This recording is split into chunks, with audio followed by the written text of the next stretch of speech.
It can be hard to know what to do first with your novice students. Today I want to share with you 10 different Cognate activities you can use to boost your students' confidence, especially right away at the beginning of the year when they might be going, I don't speak Spanish, I don't know why we're speaking Spanish in this class, I need to learn how to speak Spanish, and just kind of that scared, overwhelmed, floop, effective filter kind of thing. Hey, my name is Ashley, aka Cognates Spanish, and if you're new here, I just want to make sure that you know that links to everything that I mentioned will be down in the description box below. Let's get right into those 10 activities for Cognates. The first one is kind of a mix between activities and classroom decor, and it is this classroom bulletin board set with activity pages to go with it. The kind of nice thing about this is that if you don't use it at the beginning of the year with the activity pages, if you just like hang it up and leave it as kind of like this way to reinforce the other activities you're doing, you can use it as a sub-plan at any point in time of the year because it comes with a bunch of different activities. So for example, this is one of the pages that comes in the download, and it looks really simple because it is really simple. It says choose 15 cognates from the words on the wall in the box, illustrate them. Use the space and label each of the illustrations with the numbers 1 through 15. See how they have all this space. So once they're done illustrating everything, they're going to trade papers with a partner, and then they're going to look at their partner's illustrations up here, and they're going to write the Spanish word for each in the space provided down here. And they can use that word wall as kind of a word bank to help them. And there are a ton of cognates on the word wall, so depending on if you choose to hang them all up or if you just pick a few, they will have many, many, many words to choose from and illustrate and then to work with as they're labeling their partner's illustrations. Next up are Cognates boom cards, and I've talked about boom cards before. I love them. They're easy to use, they're auto-grading. You can just give students the link and they'll get instant feedback as they play. With this Cognate set, they get listening, reading, and writing practice, and it's super easy to just drag and drop and get that ding to know that they were correct. Activity number 3 is this Partner Matamoscas game. Partner Matamoscas is super easy to play. You just give 2 students, or groups of 3, the game board. You put them in between the students so everybody can see it. Then you are going to call out the word or phrase either in English or in Spanish. I prefer to do the Spanish so that they're hearing you, but either way works. And they're going to race to be the first one to put their finger on the correct word on the game board. Number 4 is memory. So they're going to read a card in Spanish that's just got a short, super cognate heavy sentence, and then they're going to find the match that's the English translation. And because they're very short, approachable sentences, and they're only seeing one at a time when they flip over the cards, they're going to feel so capable because they're going to look at it and they're going to look at the English and be able to say, yep, right away, that's a pair, or no, those don't work. And they'll be able to just keep playing through, and they'll be surprised at how much Spanish they're actually able to read and understand thanks to those cognates. Corre and Círculos is up next. You know I love this scavenger hunt, so I was excited to share this one with you. Basically what students are going to do is they're going to walk around the room looking at the cards. They're going to look at the word in Spanish on the bottom of the card, and then they're going to walk around the room until they find the answer somewhere else in the room. If you're not ready for them to be up and moving right away at the beginning of the year, right, sometimes you want to set those procedures in place first.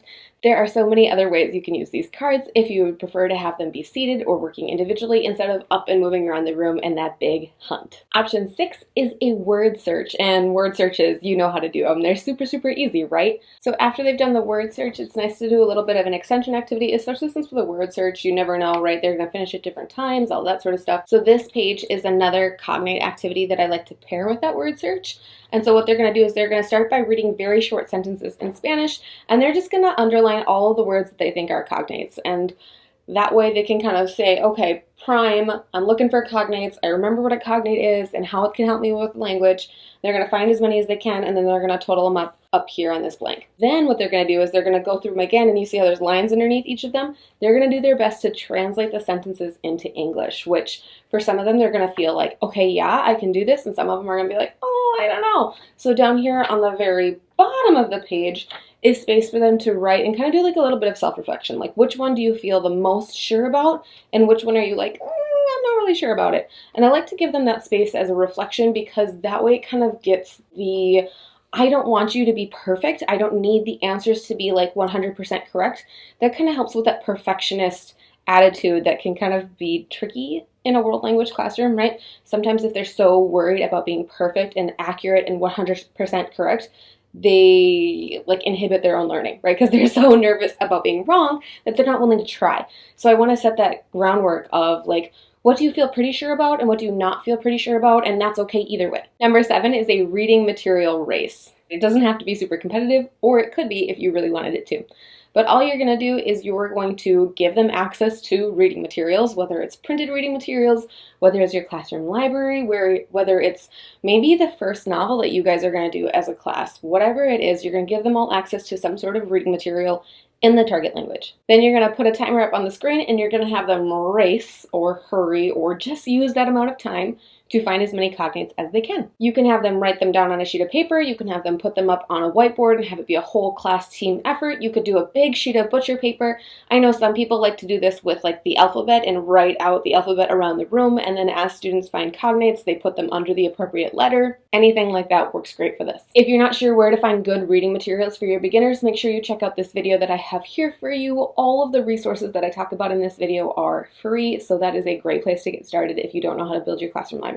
Okay, activity number 8 are listening activities. One of the best things about Cognates is students can hear how the language is supposed to sound. So right away when you start with Cognates and they're reading them, they might not start to get a feel for what the different vowels sound like, right? Like if you look at the word chocolate in Spanish and you've never ever heard it before and you don't speak Spanish at all, your brain is probably going to go, oh, chocolate. And then if you're doing a listening activity and you hear chocolate, you might be like, but if you're listening and reading, right, you're pairing those two things together, you're going to start to combine that sound with what it looks like in the target language. So I like to bring in those listening activities to start to get those things working together. I also like to do a listening activity with the same listening file, but do different activities with it. And the reason why is because, especially with novices, if they hear it more than once, even if they hear it like several times, that will help them be more confident. And then you can change that task and have them listen for different things, or put them in order, or right, there's different ways you can do things with it, but keeping it to the same listening helps them become more familiar with it and be more successful with it. Number 9, reading activities. I can't believe we made it all the way to number 9 without really talking about reading, although I suppose we did a few other reading, I don't know. But reading activities with Cognates is number 9. If you want your students to feel confident with the language, give them a reading packed full of Cognates. I love when students walk out of the classroom on the second or third, or even honestly the first day of Spanish class, and they're going, wow, I can't believe we just did all of that in Spanish. And you're like, Cognates are so good for this. So if you give them a reading activity that's chock full of Cognates, they're going to be so amazed with themselves at how successful they can be. If you want to see more about what I recommend you do on the first day of school with your students, make sure you check out my video here.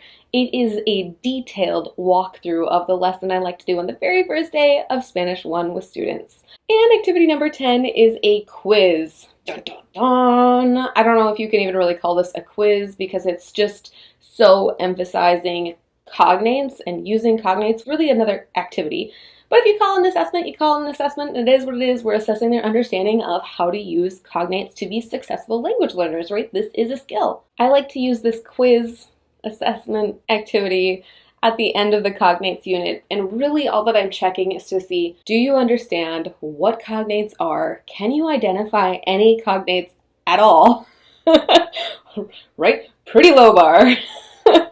And can you tell me how could these be useful for your language learning, right? This is like the fundamental skill that I want them to get right away at the beginning of the year, because it can be something that they can use all year long. And when I say all year long, I really mean for the rest of their language learning career. It is super helpful. So that's how I always wrap up my whole Cognates unit, is with this assessment. I hope these activities have been helpful for you. Hopefully it gives you a whole bunch of ideas. Like I mentioned before at the beginning of this video, all the links to everything that I've talked about are down here in the description box below. If you want to see more about like a complete unit as opposed to just like a bunch of different random activities, make sure you check out my video here for my Cognates unit. It's what I like to do the first week, like full week of Spanish 1.